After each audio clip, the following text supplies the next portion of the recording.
in a scientific age. Men of science are numbered by thousands, and they are ceaselessly searching, analyzing, and experimenting with a view to discovery and the increase of knowledge. The shelves of our libraries, both public and private, are heavy with their load of imposing volumes on scientific subjects, and the wonderful achievements of modern science are always before us, whether in our homes or in our streets, in country or town, on land or sea.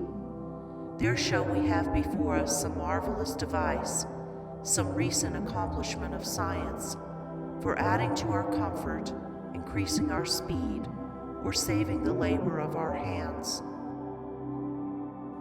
Yet with all our vast store of scientific knowledge, and its startling and rapidly increasing results in the world of discovery and invention, there is, in this age, one branch of science which has so far fallen into decay as to have become almost forgotten, a science, nevertheless, which is of greater importance than all the other sciences combined, and without which all science would but subserve the ends of selfishness and aid in man's destruction. I refer to the science of self-control. Our modern scientists study the elements and forces which are outside themselves, with the object of controlling and utilizing them.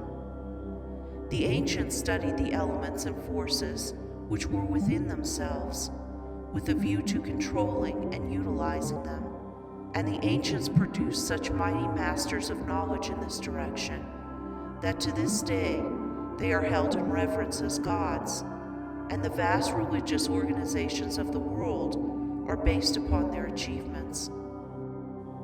Wonderful as are the forces in nature, they are vastly inferior to that combination of intelligent forces which comprise the mind of man, and which dominate and direct the blind mechanical forces of nature.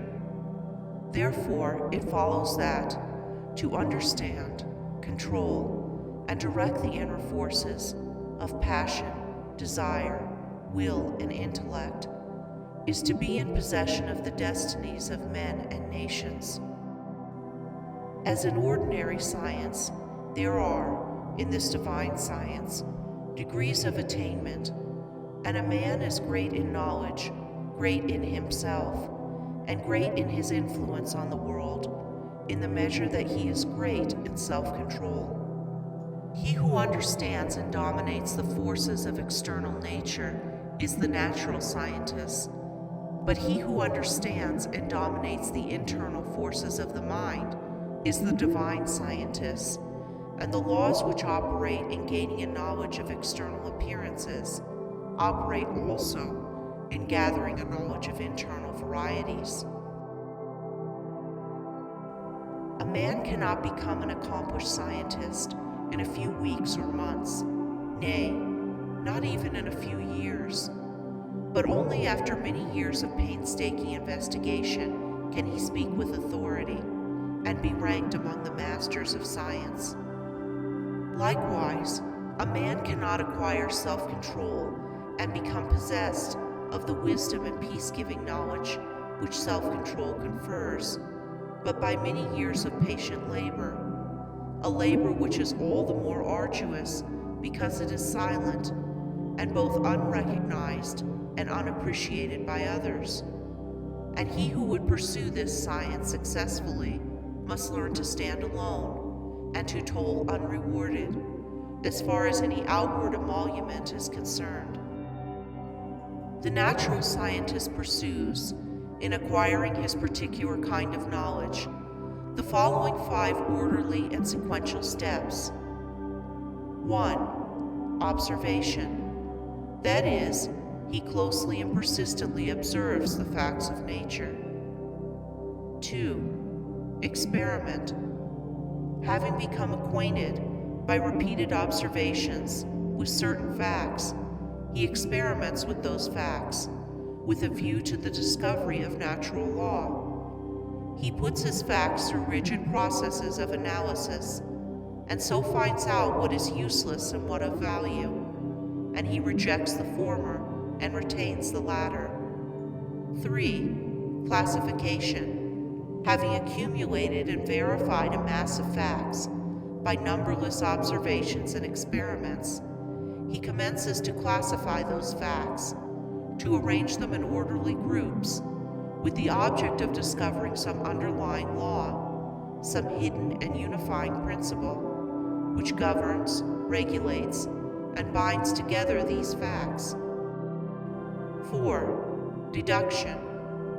Thus he passes on to the fourth step of deduction.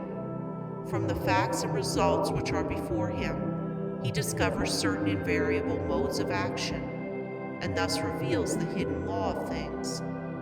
5. Knowledge. Having proven and established certain laws, it may be said of such a man that he knows. He is a scientist, a man of knowledge.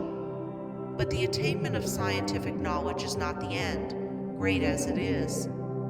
Men do not attain knowledge for themselves alone, nor to keep it locked secretly in their hearts, like a beautiful jewel in a dark chest. The end of such knowledge is use, service, the increase of the comfort and happiness of the world. Thus, when a man has become a scientist, he gives the world the benefit of his knowledge, and unselfishly bestows upon mankind the results of all his labors.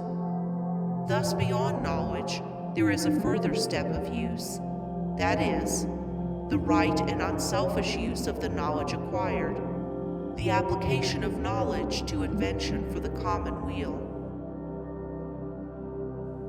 It will be noted that the 5 steps or processes enumerated follow in orderly succession, and that no man can become a scientist who omits any one of them. Without the first step of systematic observation, for instance, he could not even enter the realm of knowledge of nature's secrets. At first, the searcher for such knowledge has before him a universe of things. These things he does not understand. Many of them, indeed, seem to be irreconcilably opposed one to the other, and there is apparent confusion. But by patiently and laboriously pursuing these 5 processes, he discovers the order, nature, and essence of things, perceives the central law or laws which bind them together in harmonious relationship, and so puts an end to confusion and ignorance. As with the natural scientist, so with the divine scientist, he must pursue, with the same self-sacrificing diligence, 5 progressive steps in the attainment of self-knowledge, self-control. These 5 steps are the same as with the natural scientist, but the process is reversed. The mind, instead of being centered upon external things, is turned back upon itself, and the investigations are pursued in the realm of the mind, or of one's own mind, instead of in that of matter. At first, the searcher for divine knowledge is confronted with that mass of desires, passions, emotions, ideas, and intellections, which he calls himself, which is the basis of all his actions, and from which his life proceeds. This combination of invisible yet powerful forces appears confusedly. Some of them stand, apparently, in direct conflict with each other, without any appearance or hope of reconciliation. His mind in its entirety, too, with his life which proceeds from that mind, does not seem to have any equitable relation to many other minds and lives about him. And altogether, there is a condition of pain and confusion from which he would fain escape. Thus he begins by keenly realizing his state of ignorance, for no one could acquire either natural or divine knowledge if he were convinced that without study or labor he already possessed it.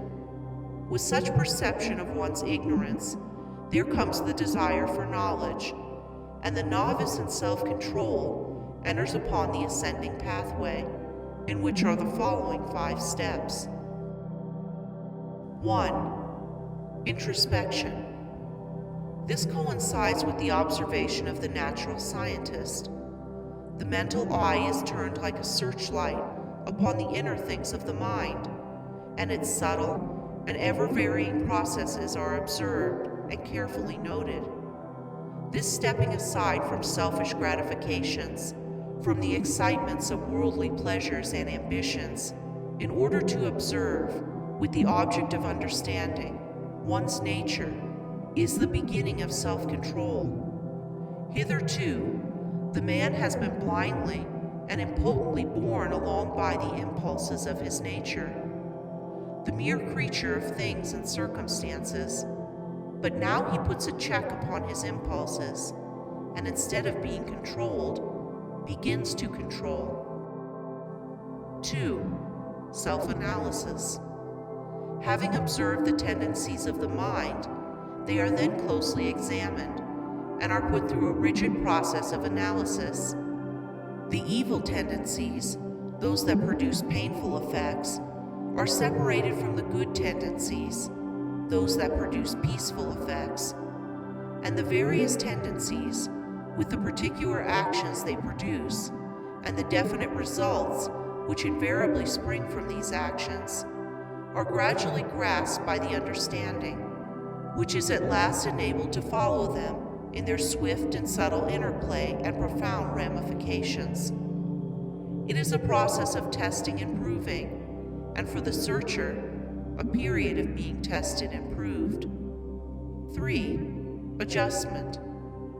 By this time, the practical student of things divine has clearly before him every tendency and aspect of his nature, down to the profoundest promptings of his mind and the most subtle motives of his heart. There is not a spot or corner left which he has not explored and illuminated with the light of self-examination. He is familiar with every weak and selfish point, every strong and virtuous quality.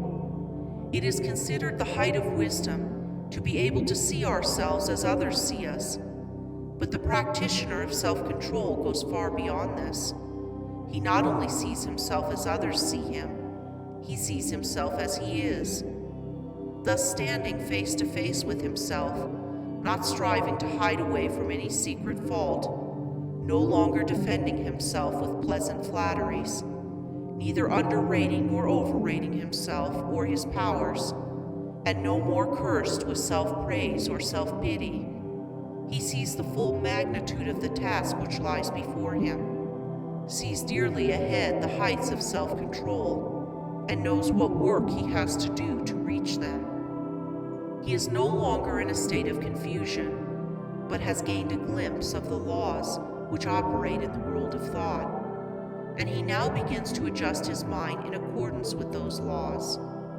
This is a process of weeding, sifting, cleansing. As the farmer weeds, cleans, and prepares the ground for his crops, so the student removes the weeds of evil from his mind, cleanses and purifies it, preparatory to sowing the seeds of righteous actions, which shall produce the harvest of a well-ordered life. 4. Righteousness. Having adjusted his thoughts and deeds to those minor laws which operate in mental activities in the production of pain and pleasure, unrest and peace, sorrow and bliss, he now perceives that there is involved in those laws one great central law, which, like the law of gravitation in the natural world, is supreme in the world of mind, a law to which all thoughts and deeds are subservient, and by which they are regulated and kept in their proper sphere. There is the law of justice or righteousness, which is universal and supreme. To this law he now conforms. Instead of thinking and acting blindly, as the nature is stimulated and appealed to by outward things, he subordinates his thoughts and deeds to this central principle. He no longer acts from self, but does what is right, what is universally and eternally right. He is no longer the abject slave of his nature and circumstances, He is the master of his nature and circumstances. He is no longer carried hither and thither on the forces of his mind. He controls and guides those forces to the accomplishment of his purposes, thus having his nature in control and subjugation, not thinking thoughts, nor doing deeds which oppose the righteous law, and which therefore that law annuls with suffering and defeat. He rises above the dominion of sin and sorrow, ignorance and doubt, and is strong, calm, and peaceful. 5. Pure knowledge. By thinking right and acting right, he proves by experience the existence of the divine law on which the mind is framed, and which is the guiding and unifying principle in all human affairs and events, whether individual or national. Thus, by perfecting himself in self-control, he acquires divine knowledge. He reaches the point where it may be said of him, as of the natural scientist, that he knows. He has mastered the science of self-control and has brought knowledge out of ignorance, order out of confusion. He has acquired that knowledge of self, which includes knowledge of all men, that knowledge of one's own life, which embraces knowledge of all lives. As for all minds are the same in essence, differing only in degree, are framed upon the same law and the same thoughts and acts, by whatsoever individual they are wrought, will always produce the same results. But this divine and peace-bestowing knowledge, as in the case of the natural scientist, is not gained for one's own self alone. For if this were so, the aim of evolution would be frustrated, and it is not in the nature of things to fall short of ripening and accomplishment. And indeed, he who thought to gain this knowledge solely for his own happiness would most surely fail. So beyond the 5th step of pure knowledge, there is still a further one of wisdom, which is the right application of the knowledge acquired, the pouring out upon the world, unselfishly and without stint, the results of one's labors, thus accelerating progress and uplifting humanity. It may be said of men who have not gone back into their own nature to control and purify it, that they cannot clearly distinguish between good and evil, right and wrong. They reach after those things which they think will give them pleasure, and try to avoid those things which they believe will cause them pain.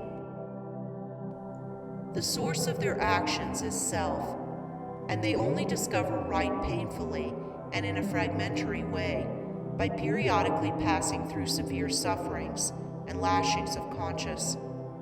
But he who practices self-control, passing through the 5 processes, which are 5 stages of growth, gains that knowledge which enables him to act from the moral law which sustains the universe.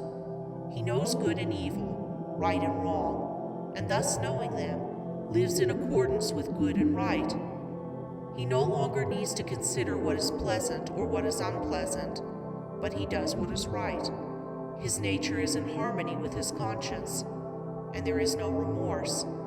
His mind is in unison with the great law, and there is no more suffering and sin. For him evil is ended, and good is all in all.